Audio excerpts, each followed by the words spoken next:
ह्या मूळ गोष्टींकडे लक्ष द्यायला, पाण्याच्या प्रश्नावरती, आरोग्याच्या प्रश्नावरती, नोकरीच्या प्रश्नावरती आमच्याकडे वेळ नाहीये.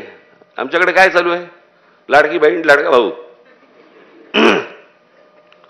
लाडकी बहीण आणि लाडका भाऊ एकत्र आले असते, दोन्ही पक्ष टिकले असते.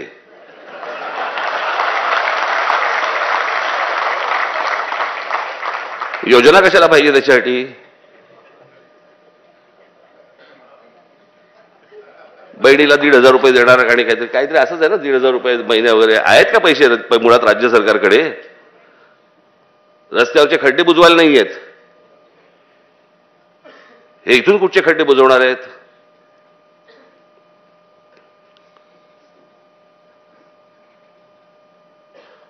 आज जो पाऊस पडतोय, माझी तुम्हाला सगळ्यांना विनंती आहे, हात जोडून विनंती आहे सर्वांनाच, माझ्या पक्षामधल्या माझ्या प्रत्येक महाराष्ट्र सैनिकाला,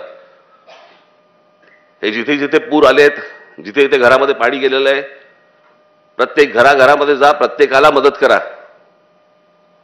जिथे जिथे ज्या ज्या गोष्टी शक्य असतील, पक्ष म्हणून तर आपण करूच, पण वैयक्तिक तुम्ही देखील तिकडे जाणं गरजेचं. कॅपॅसिटी असलेले, तयारी असलेले अशा लोकांनाच तिकीट दिली जातील.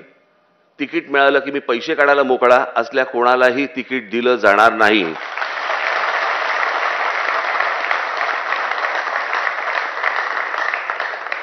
कोणालाही तिकीट दिलं जाणार नाही. तुम्ही जे बोलाल, तुम्ही जे सांगाल, जे आपले जिल्हाध्यक्ष, तालुकाध्यक्ष, आज अनेक लोक येऊ शकले नाहीत पावसामुळे,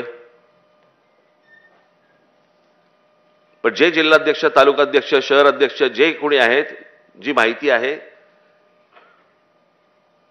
ती नीट प्रामाणिकपणे द्या. कारण तुम्ही दिलेली माहिती देखील चेक केली जाणार.